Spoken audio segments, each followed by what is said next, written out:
কল্পনা করুন যদি ভবিষ্যতের শহর আজকের পৃথিবীতেই বাস্তবে গড়ে ওঠে, একটি শহর যা নিজের থেকেই পানি শোষণ করে, আরেকটি যেখানে প্রতিটি ভবন যেন এক একটি জীবন্ত বন। এমনই অভাবনীয় শহর তৈরি করছে চীন, যেগুলো বদলে দিচ্ছে আধুনিক নগর সভ্যতার সংজ্ঞা। এই শহরগুলো শুধু স্থাপত্যের নিদর্শন নয়, বরং একটি নতুন পৃথিবীর সূচনা। চলুন আজ আমরা ঘুরে দেখি সেই নতুন চীন। কল্পনা করুন তো, এমন একটি শহর যেখানে প্রতিটি বাড়ি, অফিস আর স্কুল সবুজে ঢাকা। দক্ষিণ চীনের লিউজো ফরেস্ট সিটি ঠিক এমনই এক স্বপ্নকে বাস্তবে রূপ দিচ্ছে। বিখ্যাত স্থপতি স্টেফানো বুয়েরিয়ের নকশায় তৈরি এই শহরে প্রায় 10 লক্ষ গাছপালা এবং 40,000-এরও বেশি গাছ লাগানো হয়েছে। এর ভবনগুলো প্রতি বছর প্রায় 10,000 টন কার্বন ডাই অক্সাইড শোষণ করবে এবং 900 টন অক্সিজেন উৎপাদন করবে।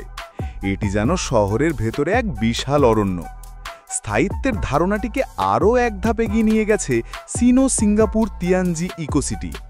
চীন ও সিঙ্গাপুরের যৌথ উদ্যোগে নির্মিত এই শহরটি একটি অনুর্বর লবণাক্ত ভূমিকে এক সবুজ প্রাণবন্ত মহানগরে রূপান্তরিত করেছে।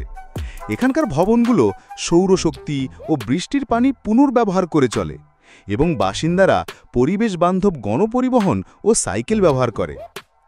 চীনের আরও একটি বিপ্লবী ধারণা হল স্পঞ্জ সিটি। এই শহরগুলো এমনভাবে ডিজাইন করা হয়েছে যাতে বৃষ্টির পানি রাস্তা থেকে গড়িয়ে না গিয়ে ছাদের বাঁধান, প্রবেশযোগ্য ফুটপাথ এবং জলাভূমির মাধ্যমে প্রাকৃতিকভাবে শোষিত হয়। এই পদ্ধতি শুধু বন্যাই প্রতিরোধ করে না, বরং টেকসই পানির উৎস তৈরি করে। চীন 2030 সালের মধ্যে তার 80% শহরকে স্পঞ্জ সিটিতে রূপান্তরিত করার লক্ষ্য নিয়েছে। এবার চলুন এমন কিছু শহরের দিকে নজর দেওয়া যাক যা ভবিষ্যতের প্রযুক্তি দৈত্যদের জন্ম দেওয়ার জন্য তৈরি হয়েছে। পান্ডার শহর চেংদুতে অবস্থিত ইউনিকর্ন আইল্যান্ড এমনই এক উন্নবনী স্বর্গরাজ্য।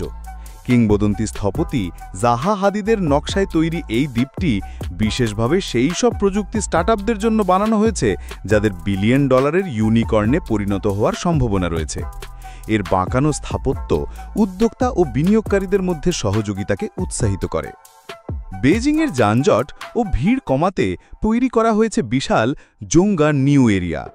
এই শহরটির মাত্র 30% এলাকা শহুরে, বাকি 70% সবুজ, প্রকৃতি, হ্রদ এবং পার্কের জন্য সংরক্ষিত।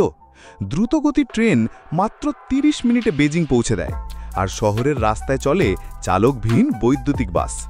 এটি প্রযুক্তি এবং প্রকৃতির এক অসাধারণ মেলবন্ধন। টেক জায়ান্ট টেনসেন্ট তৈরি করছে তাদের নিজস্ব ভবিষ্যৎ নগরী নেট সিটি। এই শহরটি হবে সম্পূর্ণ গাড়িমুক্ত। পথচারী বান্ধব এই শহরে অফিস, বাড়ি, পার্ক সবকিছুই হাঁটা দূরত্বের মধ্যে থাকবে। এটি প্রমাণ করে যে প্রযুক্তি কিভাবে একটা শান্ত ও পরিষ্কার জীবনযাত্রা তৈরি করতে পারে। এবার এমন এক স্থাপত্যের কথা বলবো যা পদার্থবিদ্যার নিয়মকেও যেন চ্যালেঞ্জ করে। চংকিং শহরের রাফেল সিটি চংকিংয়ে রয়েছে 8টি উচ্চতর টাওয়ার, যেগুলোকে মাটি থেকে 820 ফুট উপরে একটি অনুভূমিক বা আড়াআড়ি আকাশচুম্বী ভবন দিয়ে সংযুক্ত করা হয়েছে। দ্য ক্রিস্টাল নামে পরিচিত এই স্কাই ব্রিজটি বিশ্বের উচ্চতমগুলোর মধ্যে একটি। এর ভিতরে রয়েছে বাগান, রেস্তোরাঁ এবং এমনকি একটা সুইমিং পুলও। চীনের উচ্চাকাঙ্ক্ষা এখানেই শেষ নয়। তিয়ানজিং শহরে গড়ে তোলা হয়েছে ইউজিয়াপো ফাইন্যান্সিয়াল ডিস্ট্রিক্ট, যা দেখতে হুবহু নিউ ইয়র্কের ম্যানহ্যাটনের মতো। এর লক্ষ্য শুধু চেহারা নকল করা নয়, বরং উত্তর চীনের প্রধান আর্থিক কেন্দ্র হিসেবে ম্যানহ্যাটনের আর্থিক শক্তিকেও অনুকরণ করা। পুনরুজ্জীবনের গল্পও রয়েছে চীনের নগর পরিকল্পনায়। 1976 সালের বিধ্বংসী ভূমিকম্পে টাংশান শহরের প্রায় 90% ভবন ধ্বংস হয়ে গিয়েছিল। সেই ধ্বংসস্তূপের উপরই গড়ে তোলা হয়েছে ফিনিক্স নিউ সিটি। ভূমিকম্প প্রতিরোধী ভবন, চওড়া রাস্তা এবং প্রচুর সবুজ স্থান নিয়ে এই শহরটি আজ স্থিতিস্থাপকতার এক শক্তিশালী প্রতীক।